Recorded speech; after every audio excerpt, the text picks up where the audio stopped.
Hello and welcome to the Eating Disorder Therapist podcast. This is a podcast to help you find peace with food and overcome disordered eating. And I'm Harriet Frew, aka the Eating Disorder Therapist. And I'm so excited to share with you all kinds of stories, tips, information and guest interviews to help you on your journey in finding peace with food. So thank you so much for listening today. Now today I'm going to talk about when you are still binge eating, but you're not quite sure why. So maybe you already made some good progress along the recovery road, but sometimes you feel that you slip back and you're a bit bewildered and confused as to what has led you to that point. Now, interestingly today, this is about my fourth attempt at trying to record this. I am really not at all a perfectionist, and I really often try to record in one go because it makes it a sustainable way for me to continue with this podcast. But today, the first recording, 5 minutes in, my voice was just so croaky. It's still a bit croaky. I do apologise. Second time in, the cat jumped on my laptop and I couldn't read what I was meant to be reading. And yeah, the third time, I can't even remember now, but something went wrong where I just thought I cannot put that out into the ether. So fourth time lucky. So I'm going to be talking about the subtleties that can keep binge eating going. I just want to say that this episode is talking about binge eating, but it could also be relevant for other disordered eating behaviours. So if you're chewing and spitting, maybe, if you are sometimes purging, even over-exercising, emotional eating, because ultimately the disordered eating behaviour is the coping strategy, and it doesn't really matter so much quite what it is because the underlying function is often the same. It's a means of escape, having some oblivion, numbing emotions, getting away from life, distraction, temporary self-soothing and pleasure, all those different things. And of course, it's going to be slightly different for each of you individually, but many of those behaviours will have a kind of common coping route. So if you're listening and you resonate with the journey that you're on so far, that you've come quite a long way, but you still keep slipping back, I really want to say, be proud of how far you have come, because you've probably struggled with your relationship with food for a long time, and it's going to take a bit of time to unravel it and to stay firmly rooted on the healing path. It is very normal for recovery to be a bumpy ride with 1 step forward and 2 steps back. It's so normal.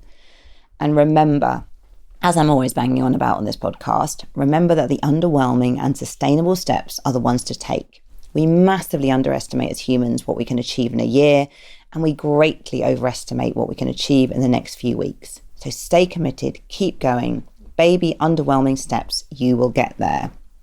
So as I've said, this episode is particularly for you if you've already made some substantial progress. So you might have stopped the extremely restrictive diets. So you're not tracking every calorie on MyFitnessPal and then obsessing on Sunday evenings about your next wellness plan for the week.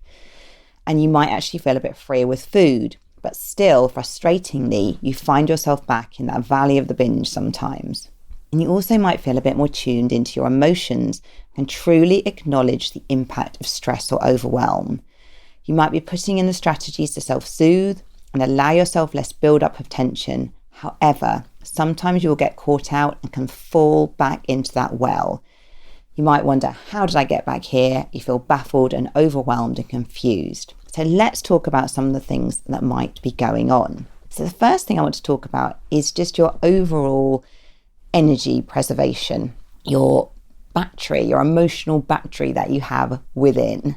And I guess we use our emotional battery up in many, many, many ways, through talking to people, through doing our work, through going through our to-do list. It can be used up in many, many ways, and sometimes just by being super busy. So, binge eating, remember, is an avoidance strategy for tricky life areas. It might often feel as well a lot safer to be preoccupied with food and the intricacies of binge eating rather than getting in touch with what's underneath. So sometimes it's almost much more comfortable to be spinning on the hamster's wheel really fast, and when we eventually get off, we have a binge that gives us the relief, the escape, the soothing, and then we kind of get back on the hamster's wheel and keep going again. But as you can see, that isn't really the ideal solution for the long term. It's about trying to slow down that hamster's wheel, or maybe even get off the hamster's wheel completely. I want to say to you though as well, I don't think for most of us, perhaps you have to have a radical life overhaul. It's often lots of little tweaks that can add up to you just feeling a lot better and being much more in a self-soothing and self-caring place. So also when you're in binge eating, you might have no idea as well what you're thinking and feeling. Again, back on that kind of hamster's wheel analogy, when we're spinning so fast, when we're so busy, we don't really have chance to be in the moment and to be present with ourselves. So again, we've often ended up in the valley of the binge as a kind of habitual response to whatever's going on without even having that space in between where we've had a chance to think about what am I thinking, what am I feeling. So this might all sound a bit cryptic, but I want to explain from my own recovery to make a bit more sense of what I'm trying to talk about here. So I would often binge when I had given out my emotional energy to the point of overexertion. Now, I'm a real empath. I love it that I'm an empath. It brings me immense joy and fulfillment in my life. But also, being an empath, you have to really preserve your energy, have boundaries in place, and fuel yourself emotionally to keep going. So in the past, I may have chosen to listen to my friend, spend an extra hour at work, phone someone who was struggling, and then tried to do my college work at the end of it all. So in a way, all those things were things I had kind of chosen to do. I wasn't doing things that were terrible, but what I wasn't doing was building in any decompression time or self-care and rest. So when I was finally stopping giving out and busying myself, I was suddenly aware of my depleted state. So it was almost like I was on that hamster's wheel, spinning really fast. Finally would kind of get off. And then it was almost like I was kind of beyond knackered in that awful kind of depleted state and in no place to self-care. And binging would often be a very sort of welcome thing, maladaptive way to give myself some soothing, some escape, some respite. So I would use food to escape from planet Earth, albeit briefly. Binging was a brief exit from the overwhelm of the to-do list and what felt like an endlessly demanding world. Of course, it didn't fix these issues, but it did offer me that respite and a welcome temporary oblivion. Now, in my healing journey, the alternative, trying to do the more healthy coping strategies were really challenging. I found it very, very hard to put boundaries in place to preserve my emotional energy, because a boundary to me would often feel selfish. I would feel undeserving or that I was just being silly. And I would also worry about offending or not pleasing others. And I would think, well, other people can do 100 things a day and be okay. So it also as well felt safer to be busying myself and focusing on other people or outside tasks, because being in my head and with myself was not a familiar or welcome place. It also protected me from the potential disappointment of displeasing another human being. So I was spinning on the hamster wheel, trying to please everybody else, but actually ultimately not really pleasing myself or meeting my own needs. So using binging as the way to get that quick fix to the needs. And of course it kind of worked temporarily, but of course it doesn't work. And all the things that come afterwards, the guilt, the shame, the self-sabotage, beating yourself up, etc. So I had to learn to say to my friend, I can't see you today, but I'd love to see you in a couple of weeks when things calm down. I had to distance myself as well from people where I was always the listener. Now, people with eating disorders generally are very, very good at caring for others, at listening to others, but are not so great at doing that for themselves. Now, for me as well, being the listener, and it's so interesting, isn't it, that I've made my career out of this as well. But for me, I have to be really careful that that's not an avoidant place of intimacy for me, because I can use being the listener as a safe place where I don't have to reveal things so much about myself. But, of course, in therapy, that's absolutely appropriate. You're not going to be wanting to hear all about my bits and pieces. My client is coming to see me to talk about their stuff and get support with that. But in our personal relationships, our listening, our talking, it should be quite reciprocal. It should be two-way. So sometimes you may listen more, but at other times you might be the one who needs to talk. And that's really healthy. It should be a mutual sharing of the sort of vulnerability. Now, the other thing I had to do as well was deal with my almost addiction to being busy all the time. You know, it's massively rewarding to feel like I was going through the to-do list, again, spinning on that hamster's wheel so fast. So I had to learn to build in those pockets of self-care in my day rather than charging from one thing to the next. And self-care for me is often just simple peace and alone time with space to collect my thoughts. It doesn't often have to be anything too fancy or anything that costs any money. It's simply slowing down and being peaceful and quiet. And if I don't have this, I often feel frazzled and discombobulated. Probably the biggest word I've ever used on the podcast, but I thought it sums up my state very well when I'm not self-caring. So binging might also be about other things that are not being said, things that you perhaps need to say out loud that are important, that are about your own needs, but you don't want to say them. You're scared of the repercussions of that. So in a way, food fills the gap. Food sort of soothes, distracts and numbs, avoids pain. So it might be that your work situation is stressful and overwhelming. Maybe there's a colleague at work who's making things difficult for you. However, you're putting your head down and getting on with things and ignoring the distress. And again, maybe you're using binging as a way to cope with that rather than actually dealing with the problem. It might be that there's a subject in your significant relationship that needs addressing. Maybe you're not spending enough time together, you're feeling emotionally disconnected or taken for granted.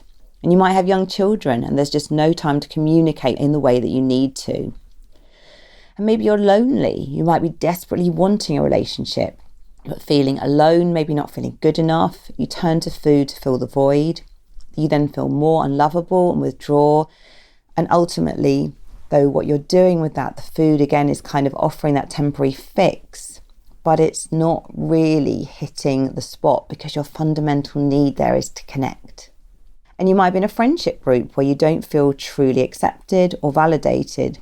Maybe you feel there's something wrong with you or you don't just fit in. And again, you might be feeling lonely and disconnected, and food again fills the void. So have a reflect on what might be going on for you. And if you have no idea, don't worry. Maybe you're just a bit disconnected from your thoughts and feelings, and that is not unusual. If you've been spinning fast on this hamster's wheel, maybe you haven't really stopped to realise what's going on. So a great way to get more in touch with your thoughts and feelings can be through journaling. Now, journaling, almost what I would call free association journaling, is where you don't even really have a particular structure. You just put pen to paper and you just see what comes from your mind. And you will be surprised that there is so much more wisdom and knowledge within you that you didn't even realise you had. But you've probably just never taken the time to stop and listen and begin to tune in. And this is hard to begin with. Sometimes you might find this very uncomfortable. It might feel very strange. And you might find it hard to trust what kind of comes when you start writing things down. But by journaling, you're giving yourself the time and space to begin to unpick these thoughts and to be honest with yourself. I think something that's really important to say as well is don't worry about how you think you should feel, because your feelings are your feelings. It doesn't matter if you think other people in the world have it worse or someone else in this situation wouldn't be feeling like this. Ultimately, how you feel is how you feel. If you feel upset at work, then you feel upset. Honour this feeling. And you don't have to impulsively act on it, but you can explore it and you can work out why you're feeling upset. And you can begin to think about maybe how you want to address it, or you might even think about just talking about it with someone. So it's really important, our feelings are a valuable barometer guiding us at all times. They don't have to rule you, but if you ignore them, you are missing something that is trying to communicate such important information to you. Another great way to get more in touch with your underlying feelings is to talk openly with a trusted friend. Now, this is someone who listens, who is accepting of you and your encourager and cheerleader. This is not someone who will criticise or tell you what to do. So think very carefully about who you speak to. And I think sometimes with the best will in the world, sometimes our family members are wonderful and hugely supportive and the best people to talk to. Sometimes they are not. And I think just because someone is your blood relative, it doesn't mean always that they are going to be the best person to talk to. So you want to just really think about, who can I talk to where I feel safe, where I feel accepted, where I feel loved, where I feel validated for who I am, and someone that's probably going to listen to you. And when someone can listen to you, they can hold space for you and let you talk. And they may bring their warmth, their reflection, and their support in helping you make sense of things. And it's such a helpful thing to talk about things out loud, because when we do this, we gain more clarity and we start to trust our inner thought processes and feelings much more. And I think so many people who I work with eating disorders are very isolated and alone in their relationships. Like, they may have a lot of people around them, they may be connected in quite superficial ways, but often they are not really telling people who they're close to what is really going on. And I'm not just talking about eating disorder things, I'm talking about how they feel about relationships, what is kind of going on more in the depths of their soul. And again, I understand we don't want to be sharing that with everybody, but it's really important as human beings that we can connect on a deep level and feel understood and accepted and seen by even a couple of people in our lives. Really, really important. So the second part of this episode is talking about rooting out any subtle eating restriction that's still going on. So anyone that listens to this podcast knows that I'm a huge advocate of the boring, unsexy work of regular eating the 3 meals and the 3 snacks across the day, balancing your blood sugar and keeping your blood sugar as stable as possible. It helps tremendously, I promise you, and it can be the bedrock and roots of changing your binge eating behaviours.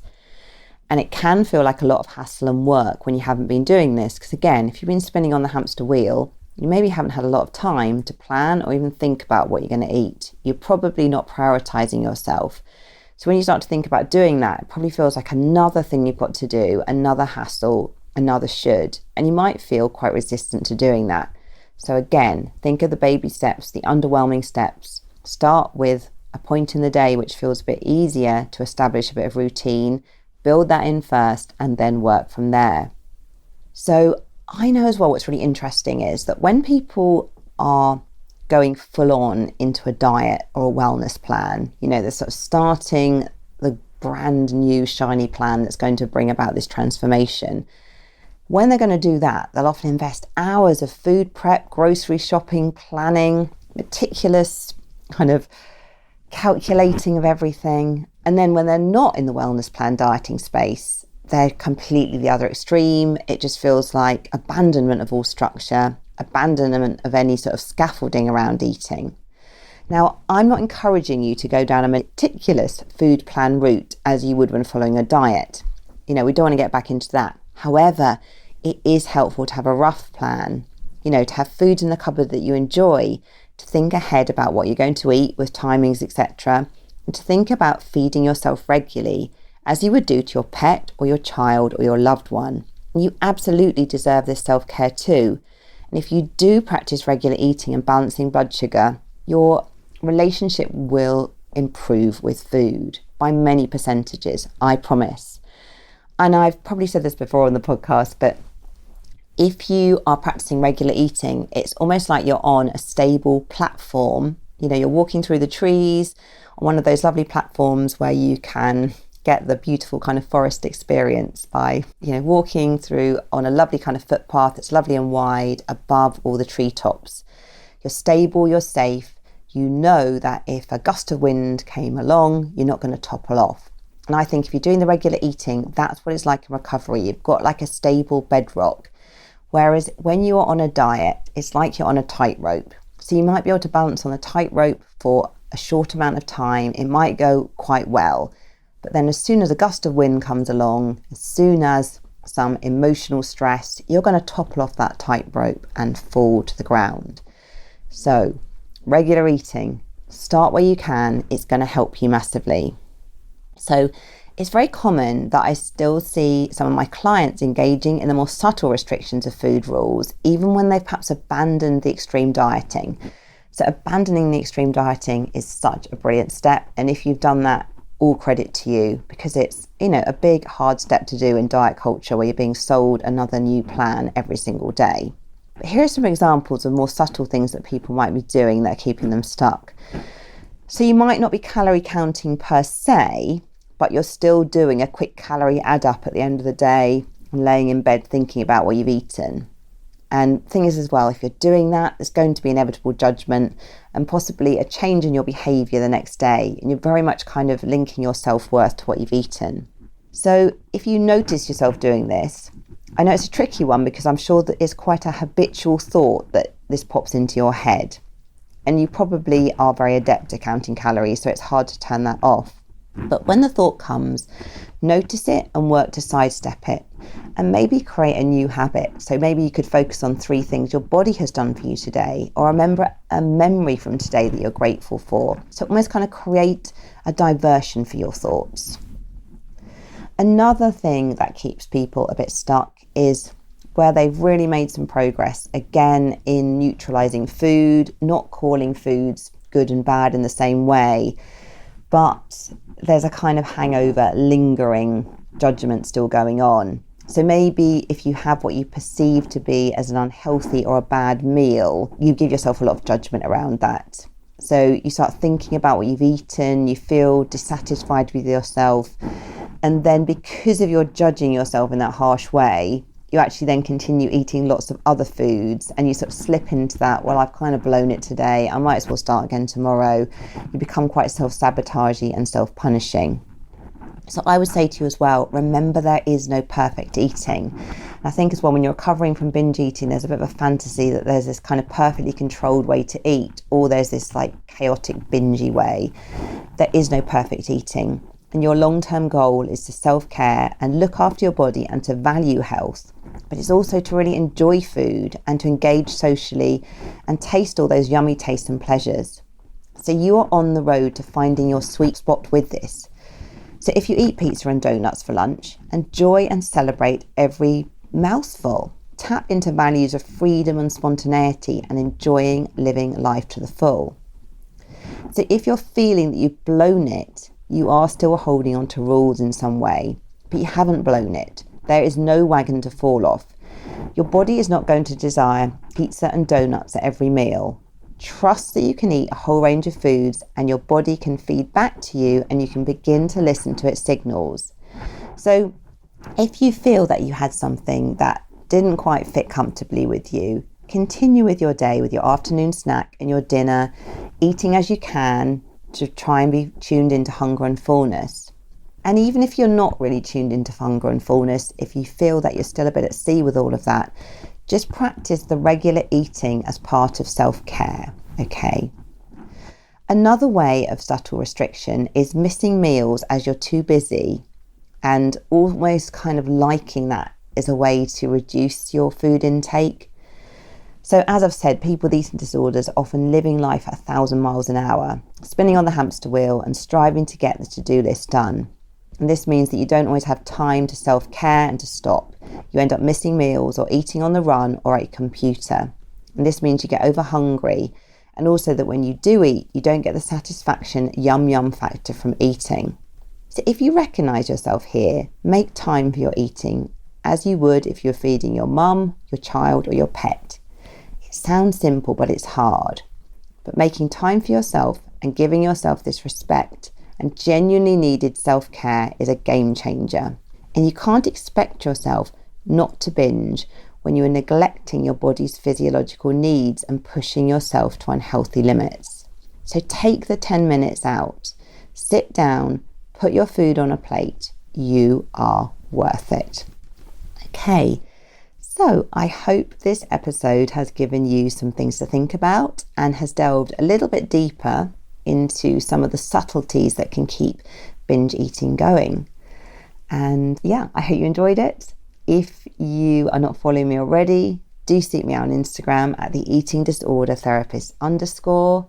And for further support with your relationship with food, do go to the eatingdisordertherapist.co.uk. If you enjoy this podcast, I'd be so grateful if you'd follow, rate and review, as it helps it reach so many more listeners. Thank you so much for listening today, and I look forward to sharing another podcast episode with you very soon.